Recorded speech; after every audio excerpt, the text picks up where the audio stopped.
Hello everyone, welcome to our class where we'll explore the world of words. ഇന്ന് നമ്മൾ discuss ചെയ്യുന്നത് 10th ഇംഗ്ലീഷിലെ in the ആറ്റിക്കിലെ notes ആണ്, which means ഒരു summary, ഒരു കുഞ്ഞു സമ്മറിയാണ് അത്യാവശ്യം കാര്യങ്ങളെല്ലാം ഉൾപ്പെടുത്തിക്കൊണ്ട്. അപ്പോൾ നമുക്ക് തുടങ്ങാം. Join the learning journey with at launch 25. Spillman hides in the ruins of Warsaw during the World War II. നമുക്കറിയാം, പാഠം തുടങ്ങുമ്പോൾ സ്പിൽമാൻ ഒളിച്ചിരിക്കുന്നത് നമ്മൾ കാണുന്നതാണ് അല്ലേ. നമ്മൾ പാടെടുത്ത സമയത്ത് പറഞ്ഞിട്ടുണ്ടായിരുന്നല്ലോ, രണ്ടാം ലോക മഹായുദ്ധകാലത്ത് അദ്ദേഹം ഒളിച്ചിരിക്കുകയാണ്. റൂയിൻസ് എന്ന് പ്രത്യേകം പറയുന്നുണ്ട്. റൂയിൻ എന്ന് പറഞ്ഞാൽ നശിച്ചുപോയ സ്ഥലം, അധികം ഉപകാരമില്ലാത്ത സ്ഥലം എന്നൊക്കെയാണ് ഉദ്ദേശം. എന്ന് വെച്ച് കഴിഞ്ഞാൽ അവിടെ ഒരുപാട് പ്രശ്നങ്ങൾ നടക്കുകയാണെന്നറിയാം. അതിനിടയിൽ അദ്ദേഹം ഒളിച്ചിരിക്കുന്നു. German officer finds him. അപ്പോൾ എന്ത് ചെയ്യുന്നു? ഒരു ജർമ്മൻ പോലീസ് ഉദ്യോഗസ്ഥൻ അദ്ദേഹത്തെ കണ്ടുപിടിക്കുന്നു. But does not intend to harm him. പക്ഷെ കണ്ടുപിടിച്ചിട്ടും അദ്ദേഹത്തിന് ഇയാളെ ഉപദ്രവിക്കാനുള്ള ഒരു ലക്ഷ്യം ഇല്ലായിരുന്നു. The officer ask about his profession. ഈ ഓഫീസർ അദ്ദേഹത്തോട് തൊഴിലിനെ പറ്റി ചോദിച്ചറിയുന്നു. And he reveals he's a pianist. So അദ്ദേഹം പറയുന്നുണ്ട് താനൊരു പിയാനിസ്റ്റ് ആണെന്നുള്ളത്. റിവീൽ ചെയ്യുക എന്ന് പറഞ്ഞാൽ തുറന്നു പറയുക എന്നാണ് അർത്ഥം. The officer takes him to another room with a piano and ask him to play. എന്ത് ചെയ്യുന്നു? ഇദ്ദേഹത്തെ മറ്റൊരു മുറിയിലേക്ക് കൊണ്ടുപോയിട്ട് പിയാനോ വായിക്കാൻ പറയുന്നു അല്ലേ. He place A song on the piano with his stiff fingers. അപ്പോൾ ആ ഒരു സിറ്റുവേഷൻ എന്ന് പറഞ്ഞാൽ തൻ്റെ മുമ്പിലിരിക്കുന്ന ഓഫീസർ തന്നെ ഉപദ്രവിക്കും അല്ലെങ്കിൽ തന്നെ കൊല്ലും എന്ന ഉദ്ദേശത്തിലാണ്, അല്ലെങ്കിൽ ആ ഒരു തീരുമാനത്തിലാണ് അദ്ദേഹം ഇരിക്കുന്നത്. ആ സമയത്ത് തന്നോട് പിയാനോ വായിക്കാൻ പറയുമ്പോൾ എങ്ങനെയാണ് അദ്ദേഹത്തിന് അതിന് കഴിയുക? അതുകൊണ്ടാണ് സ്റ്റിഫ് ഫിംഗേഴ്സ് എന്ന് പറയുന്നത്. ഉറച്ച കൈകൾ എന്നോ അല്ലെങ്കിൽ കടുപ്പമുള്ള വിരലുകൾ എന്നൊക്കെ പറയാൻ കാരണം എന്താ? അദ്ദേഹത്തിന് ആ സമയത്ത് അത് വായിക്കാനുള്ള ഒരു ടെൻഡൻസി ഇല്ല. എന്നാൽ പോലും അദ്ദേഹം അത് പ്ലേ ചെയ്യുന്നു. The officer listen silently. അദ്ദേഹം അത് നിശബ്ദമായി കേൾക്കുന്നു, ശ്രദ്ധിക്കുന്നു. ആൻഡ് സൈസ്, എന്നിട്ട് നെടുവീർപ്പിടുന്നു. And suggest he leave the city, എന്നിട്ട് നഗരം വിടാൻ നിർദ്ദേശിക്കുന്നു. The protagonist refuses. പക്ഷേ നമ്മുടെ നായകൻ പ്രൊട്ടാഗണിസ്റ്റ് അദ്ദേഹം നിരസിക്കുന്നു. Revealing he is a Jewish. അദ്ദേഹം പറയുന്നുണ്ട് ഞാനൊരു ജൂതനാണ് എന്ന്. The officer inspects his attic hiding place and finds a better loft for hiding. അപ്പോൾ അദ്ദേഹം ഒളിച്ചിരിക്കുന്ന ആ ഒരു സ്ഥലം അല്ലേ, തട്ടിൻപുറം, ആറ്റിക് എന്ന് പറയുന്നത് അദ്ദേഹം നിരീക്ഷിക്കുകയാണ്. എന്നിട്ട് പറയുന്നുണ്ട് ബെറ്റർ പ്ലേസ് അല്ലേ. ലോഫ്റ്റ് എന്ന് പറഞ്ഞാലും മച്ച് എന്നാണ് ഉദ്ദേശം. And finds a better loft for hiding. കുറച്ചും കൂടെ നല്ലൊരു സ്ഥലം ഒളിച്ചിരിക്കാനായിട്ട് നിർദ്ദേശിക്കുന്നു. The officer ask if he has a food. അദ്ദേഹം ചോദിക്കുന്നുണ്ട് കഴിക്കാൻ എന്തെങ്കിലും ഉണ്ടോ എന്ന്. He has none. പക്ഷെ അവിടെ ഒന്നും ഇല്ലായിരുന്നു. The officer promises to bring food for him. അപ്പോൾ എന്ത് പറയുന്നു? തനിക്ക് ഭക്ഷണം വന്ന് തരാമെന്ന് പ്രോമിസ് ചെയ്യുന്നു അല്ലേ, വാഗ്ദാനം ചെയ്യുന്നു. The protagonist ask if the officer is a German. അപ്പോൾ ഇദ്ദേഹം ചോദിക്കുന്നുണ്ട് ഓഫീസറോട്, നിങ്ങൾ ജർമ്മൻകാരനാണോ എന്ന് ചോദിക്കുന്നുണ്ട്. He responds ashamedly. അതിന് മറുപടി എങ്ങനെയായിരുന്നു? ലജ്ജാപൂർവമാണ് അദ്ദേഹം മറുപടി പറഞ്ഞത്. എന്ന് വെച്ചാൽ നാണക്കേട്. ഒരു ജർമ്മൻ ആണെന്ന് പറയാൻ അദ്ദേഹത്തിന് നാണക്കേട് ഉണ്ടായിരുന്നു. കാരണം അവിടെ ജർമ്മൻസ് ചെയ്തുകൊണ്ടിരിക്കുന്നതിന് ഇദ്ദേഹം ഒരിക്കലും support ചെയ്യുന്നുണ്ടായിരുന്നില്ല.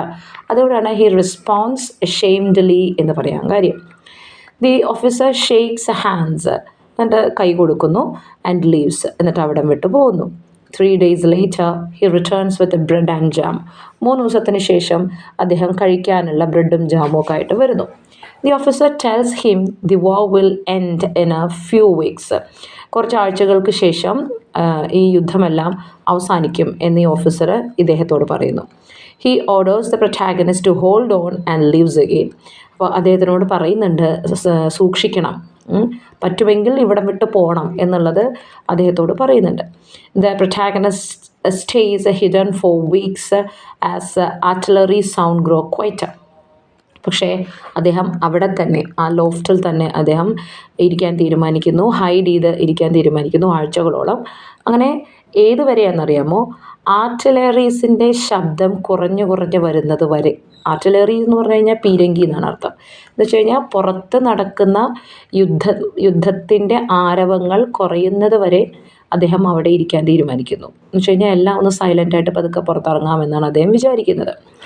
Soldiers move in and out of the attic without noticing him. ഇദ്ദേഹം ഇരിക്കുന്ന സ്ഥലത്ത് പട്ടാളക്കാർ കയറി ഇറങ്ങുന്നുണ്ട് അല്ലേ, തെരഞ്ഞുകൊണ്ട് ഇവിടെ ആരെങ്കിലും ഉണ്ടോ എന്നറിയാൻ വേണ്ടിയിട്ട്. പക്ഷേ അദ്ദേഹത്തെ കണ്ടുപിടിക്കാൻ പറ്റിയില്ലായിരുന്നു. അങ്ങനെ ഈ ഓഫീസറിൻ്റെ മുമ്പിൽ ഇദ്ദേഹം ഇങ്ങനെ നിൽക്കുകയാണ്. നല്ല ഭയം ഉണ്ടായിരുന്നു. കാരണം ഓഫീസർ നിൽക്കുന്നത് ഇദ്ദേഹത്തെ കൊല്ലാനാണെന്നുള്ള വ്യക്തമായ ധാരണ അദ്ദേഹത്തിനുണ്ടായിരുന്നു. എന്നാൽ പോലും അദ്ദേഹം വളരെ കൂളായിട്ടാണ് സംസാരിച്ചുകൊണ്ടിരിക്കുന്നത്. ആര്? ഓഫീസർ ഇദ്ദേഹത്തോട്.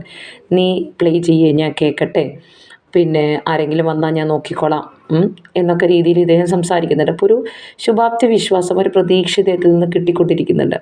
എന്നാലും പേടിച്ച് പേടിച്ച് പേടിച്ച് കീബോർഡിൽ അദ്ദേഹം വിരൽ വെക്കുന്നു. 2.5 വർഷങ്ങൾക്ക് ശേഷമാണ് ഇദ്ദേഹം ഇതിലൊന്ന് തൊടുന്നത് പോലും. ഇദ്ദേഹത്തിൻ്റെ കൈകൾ മോശമായിരിക്കുന്നു അല്ലേ, അങ്ങനത്തെ ഒരു സിറ്റുവേഷനിലാണ് അദ്ദേഹം ജീവിച്ചുകൊണ്ടിരിക്കുന്നത്. മാത്രമല്ല ഈ 2.5 കൊല്ലം ഇത് ഉപയോഗിക്കാത്തതിൻ്റെ ബുദ്ധിമുട്ടുകളുണ്ട്, പോരാതെ ഭയം എല്ലാം ഉണ്ട്. ഇദ്ദേഹത്തിൻ്റെ നഖങ്ങളൊക്കെ നല്ലപോലെ വളർന്നിട്ടുണ്ടായിരുന്നു. എന്നാൽ പോലും ചോപ്പിൻ്റെ നൊക്ടേൺ എന്ന് പറയുന്ന ഒരു ഭാഗം അദ്ദേഹം എന്ത് ചെയ്യാണ്, പ്ലേ ചെയ്യാണ്. അങ്ങനെ പിയാനോയിൽ ഇതെല്ലാം പ്ലേ ചെയ്ത് കഴിഞ്ഞപ്പോൾ ആകെ ഒരു നിശബ്ദതയും ഒരു ഭയാനകമായ ഒരു ചുറ്റുവട്ടത്ത് നിൽക്കുന്ന പോലെയാണ് ഇദ്ദേഹത്തിന് തോന്നുന്നത്. ആ സമയത്ത് പുറത്തുനിന്ന് ഒരു ജർമ്മൻകാരൻ്റെ ശബ്ദം കേൾക്കുന്നുണ്ട്, ജർമ്മൻ ഓഫീസറുടെ ശബ്ദം കേൾക്കുന്നുണ്ട്. അപ്പോൾ ഇവർ മിണ്ടാതിരിക്കുന്നുണ്ട്. എന്നിട്ട് അദ്ദേഹം പറയുന്നുണ്ട്, നീ ഇനി ഇവിടെ നിൽക്കരുത്. കാരണം എന്താ വെച്ചാൽ നീ ഇവിടെ നിന്ന് പോവുക, ഇവിടെ നിന്ന് കഴിഞ്ഞാൽ നിനക്ക് ജീവിക്കാൻ പറ്റില്ല. നീ നഗരത്തിന് പുറത്തേക്ക് എവിടേക്കെങ്കിലും പോവുക, ഞാൻ നിന്നെ ഗ്രാമത്തിലേക്ക് കൊണ്ടുപോകാം, നീ അവിടെ കുറച്ചും കൂടെ സുരക്ഷിതനായിരിക്കും എന്ന് പറയുന്നുണ്ട്. അപ്പോൾ ഇദ്ദേഹം എന്ത് ചെയ്യുന്നു? അദ്ദേഹം പറയുന്നുണ്ട്, എനിക്ക് ഈ സ്ഥലം വിട്ട് പോകാൻ പറ്റില്ല എന്ന് പറയുന്നുണ്ട്. അപ്പോഴാണ് ഈ ഒരു അവശിഷ്ടങ്ങൾക്കിടയിൽ ഈ മനുഷ്യൻ ഒളിച്ചിരിക്കുന്നതിൻ്റെ കാരണം അദ്ദേഹം മനസ്സിലാക്കുന്നത്. അപ്പോൾ അദ്ദേഹം ചോദിക്കുന്നുണ്ട്, നീ ജൂതനാണോ എന്ന്. അപ്പോൾ ഇദ്ദേഹം പറയുന്നു, അതേ, ഞാൻ ജൂതനാണെന്ന്. അപ്പോൾ ഓഫീസർ പറയുന്നുണ്ട്, അങ്ങനെയാണെങ്കിൽ നിനക്ക് എന്ത് ചെയ്യാൻ പറ്റില്ല, രക്ഷപ്പെടാൻ പറ്റില്ല, ഇവിടുന്ന് പോകാൻ പറ്റില്ല അല്ലേ, എവിടെയാണ് നീ ഒളിച്ചിരിക്കുന്നത് എന്ന് ചോദിക്കുമ്പോൾ അതാണ് നമ്മളെ പാഠത്തിൻ്റെ പേര്, ഇൻ ദി ആറ്റിക് അല്ലേ, മച്ചിൽ, തട്ടിലാണ് താൻ ഒളിച്ചിരിക്കുന്നത് എന്ന് പറയുന്നുണ്ട്. അപ്പോൾ അദ്ദേഹം ആ ഭാഗം പരിശോധിച്ച് നോക്കിയപ്പോൾ അവിടെ ഈ മച്ചിലേക്കുള്ളൊരു പ്രവേശന കവാടത്തിൻ്റെ തൊട്ടു അടുത്തായിട്ട് പലക കൊണ്ടൊരു അട്ടിക എന്ത് ചെയ്തിട്ടുണ്ട്, നിർമ്മിച്ചിട്ടുണ്ട് കേട്ടോ, ഒരു ലോഫ്റ്റ്. അതിലാണ് എന്ത് ചെയ്യുന്നത്, ഇദ്ദേഹം ഒളിച്ചിരിക്കുന്നത് എന്ന് നമുക്ക് മനസ്സിലാക്കാൻ പറ്റും.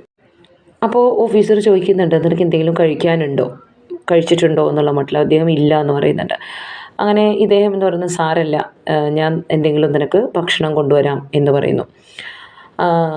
അപ്പോൾ ഇദ്ദേഹം ഈ ഓഫീസറോട് ചോദിക്കുക, നിങ്ങൾ ജർമ്മൻകാരനാണോ എന്ന്. കാരണം താൻ പരിചയപ്പെട്ടിട്ടുള്ള ജർമ്മൻകാർ ഇങ്ങനെയല്ല അല്ലേ.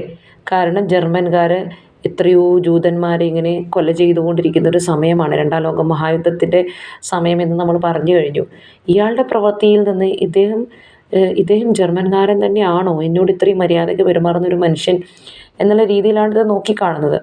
ആ ചോദ്യം ഒരു അപമാനത്തോടുകൂടിയാണ് ഇദ്ദേഹം നേരിട്ടത്. കാരണം അദ്ദേഹം ജർമ്മൻകാരനാണ്, പക്ഷേ ലജ്ജയോട് കൂടിയിട്ടാണ് അദ്ദേഹം പറയുന്നത്, അതെ, ഞാൻ ജർമ്മൻ തന്നെയാണ്, ഈ സംഭവിച്ചുകൊണ്ടിരിക്കുന്ന എല്ലാ കാര്യത്തിലും എനിക്ക് അപമാനമുണ്ട്, ലജ്ജയുണ്ട് എന്ന് പറഞ്ഞ അദ്ദേഹം ഇദ്ദേഹത്തിന് കൈ കൊടുത്തിട്ട് അവിടെ നിന്ന് പോവുകയാണ്. അപ്പോൾ ഇതിന് നമ്മൾ മനസ്സിലാക്കാൻ പറ്റുന്നത്, എല്ലായിടത്തും ഏത് നശിച്ച ആളുകൾക്കിടയിലും ചില നന്മകൾ ബാക്കിയായിട്ടുള്ള ആരെങ്കിലുമൊക്കെ ഉണ്ടാവും എന്നുള്ളതാണ്. ഒരു വെള്ളി വെളിച്ചം, ഒരു പ്രതീക്ഷ എന്നുള്ള രീതിയിൽ ആരെങ്കിലുമൊക്കെ ഉണ്ടാവും എന്ന് നമുക്ക് മനസ്സിലാക്കാൻ പറ്റുന്നതിലൊരു ഉദാഹരണമാണിത്. കാരണം ചുറ്റുമുള്ള ആൾക്കാരൊക്കെ മറ്റുള്ളവരെ കൊല്ലാൻ ശ്രമിക്കുമ്പോൾ ഈ ഒരു മനുഷ്യൻ രക്ഷപ്പെടുത്താനാണ് എന്ത് ചെയ്യുന്നത്, ശ്രമിച്ചുകൊണ്ടിരിക്കുന്നത് നമുക്ക് മനസ്സിലാക്കാൻ പറ്റും. ഇദ്ദേഹത്തിൻ്റെ ഒളിത്താവളത്തെപ്പറ്റി ചിന്തിക്കുകയാണ് അപ്പോൾ. കാരണം നല്ലൊരു താവളമാണ്, ആരും വന്ന് ചെക്ക് ചെയ്യാൻ സാധ്യതയില്ലാത്ത, തിരയാൻ സാധ്യതയില്ലാത്തൊരു സ്ഥലമാണ് എന്നൊക്കെ അദ്ദേഹം ആലോചിക്കുന്നുണ്ട്. അങ്ങനെ ഒരു ഡിസംബർ മാസത്തിൽ ഈ ഓഫീസർ വീണ്ടും ഇദ്ദേഹത്തെ കാണാൻ വേണ്ടി വരികയാണ്. വരുമ്പോൾ ഇദ്ദേഹത്തിന് കഴിക്കാനുള്ളതും എല്ലാം കൊടുക്കുന്നുണ്ട്. അപ്പോൾ അദ്ദേഹത്തിൻ്റെ സഹായം എത്രത്തോളം ഇദ്ദേഹത്തിന് കിട്ടിയിട്ടുണ്ട് എന്ന് മനസ്സിലാക്കാൻ പറ്റും. അപ്പം അദ്ദേഹം വാസോ വിടുക ആണ് എന്നൊക്കെ പറയുന്നുണ്ട്. വാസോ സ്ഥലമാണ്, അവിടെ നിന്ന് പോവുകയാണ് എന്നൊക്കെ പറയുന്നുണ്ട്. നീ ഒരിക്കലും നിരാശനാവരുത് എന്നൊക്കെ പറഞ്ഞിട്ടാണ് അദ്ദേഹം പോകുന്നത്. അപ്പോൾ ഇദ്ദേഹം ചോദിക്കുന്നുണ്ട്, ഓഫീസറോട് എങ്ങനെയാണ് ഇതിൽ നിന്ന് രക്ഷപ്പെടുക, ഈ തെരുവ് യുദ്ധത്തിൽ നിന്ന് എങ്ങനെയാണ് രക്ഷപ്പെടുക എന്ന് ചോദിക്കുന്നുണ്ട്. അപ്പം ഓഫീസർ പറയുന്നൊരു മറുപടി, ഞാനും നീയും ഒക്കെ 4-5 വർഷമായിട്ട് ഇതിൽ പെട്ടുകിടക്കുകയല്ലേ, ഇതിൽ അതിജീവിച്ചിട്ടുണ്ടെങ്കിൽ നമ്മൾ ഇനിയും ജീവിക്കും, അത് ദൈവത്തിൻ്റെ താല്പര്യം അങ്ങനെയാണെന്ന് തോന്നുന്നു, എങ്ങനെയെങ്കിലുമൊക്കെ നമ്മൾ ജീവിക്കും എന്ന് അദ്ദേഹം ഒരു ശുഭാപ്തി വിശ്വാസം കൊടുത്തിട്ടാണ് പോകാൻ വേണ്ടി തുടങ്ങുന്നത്. അപ്പോഴാണ് ഇത്രയും തന്നെ സഹായിച്ച ഈ മനുഷ്യനോട് ഒരു നന്ദിയെങ്കിലും പറയണ്ടേ എന്ന് ആഗ്രഹിക്കുന്നത്. അപ്പം പറയുന്നുണ്ട്, ഇത്ര കാലമായിട്ട് നമ്മൾ പരിചയപ്പെട്ടിട്ടില്ലല്ലോ, പേരൊന്നും നമ്മൾ പറഞ്ഞിട്ടില്ലല്ലോ എന്നൊക്കെ പറഞ്ഞ്, ഞാൻ എൻ്റെ പേര് പറഞ്ഞിട്ടില്ലല്ലോ എന്ന് പറയുന്നുണ്ട്. അപ്പോൾ ചോദിച്ചില്ലല്ലോ എന്ന് അവർ സംസാരിക്കുന്നൊക്കെ ഉണ്ട്. അപ്പോൾ പോകുന്നതിനിടയ്ക്ക് പറയുന്നുണ്ട് ഇദ്ദേഹം, എന്താണ്, ഇനി എങ്ങാൻ ഇതിൽ നിന്ന് രക്ഷപ്പെടുകയാണെന്നുണ്ടെങ്കിൽ, ഇദ്ദേഹം ആദ്യം ഒരു പോളിഷ് റേഡിയോയിലാണ് ജോലി ചെയ്തിരുന്നത്, അവിടെ ഇനിയും എന്തു ചെയ്യും, ജോലിയിൽ കയറും. ആ സമയത്ത് നിങ്ങൾ എവിടെയായിരുന്നാലും നമുക്ക് കണ്ടുമുട്ടാനുള്ളൊരു സാഹചര്യം ഉണ്ടാക്കാം, എൻ്റെ പേര് ഷ്പിൽമാൻ എന്നാണ്, പോളിഷ് റേഡിയോയിലായിരിക്കും ഞാൻ ഉണ്ടാവുക, ഇവിടുന്ന് രക്ഷപ്പെട്ടാൽ എന്നൊക്കെ അദ്ദേഹം പറയുന്നുണ്ട്. അങ്ങനെ അവരവിടെ നിന്ന് പിരിയാണ് ചെയ്യുന്നത്. വീണ്ടും ഒരു ഡിസംബർ മാസം തന്നെയാണ് നമ്മൾ കാണുന്നത്. കഠിനമായ തണുപ്പിൻ്റെ ഒരു സമയമാണ് കാണുന്നത്. ക്രിസ്മസ് വരുന്നുണ്ട്, പുതുവത്സരം വരുന്നുണ്ട്. 1945 പുതുവത്സരം വരുന്നുണ്ട്. രണ്ടാം ലോകമായതെന്ന് പറയുമ്പോൾ ആ ഒരു കാലഘട്ടമാണല്ലോ, 39 to 40s നടക്കുന്നത്. അങ്ങനെ ഓരോരോ ആഘോഷങ്ങളും ഒക്കെ അതിൻ്റെ ഇടയ്ക്ക് നടക്കുന്നുണ്ട്. അപ്പോഴും എന്ത് കേൾക്കുന്നു, ഈ കൊടുങ്കാറ്റിൻ്റെ ശബ്ദവും ഇരുട്ടും ഇതൊക്കെ തന്നെയാണ് ഇദ്ദേഹത്തിന് ബാക്കിയായിട്ടുള്ളത്. കാരണം ഈ മച്ചിലാണ് അദ്ദേഹം ഇപ്പോഴും കഴിഞ്ഞുകൂടുന്നത്. എലികളുടെ ശബ്ദവും ഒക്കെ ആയിട്ട് അസ്വസ്ഥമായിട്ടുള്ളൊരു ജീവിതമായിരുന്നു അദ്ദേഹത്തിന് ഉണ്ടായിരുന്നത്. സോ അദ്ദേഹത്തിൻ്റെ പഴയ കാലങ്ങളൊക്കെ ഇങ്ങനെ ആലോചിക്കുക. യുദ്ധം തുടങ്ങുന്നതിന് മുമ്പ് തനിക്കൊരു വീടുണ്ടായിരുന്നു, എല്ലാ ക്രിസ്മസിനും അവിടെ പോകുമായിരുന്നു, മാതാപിതാക്കളുണ്ട്, സഹോദരന്മാരും സഹോദരികളൊക്കെ ഉണ്ട് അവിടെ.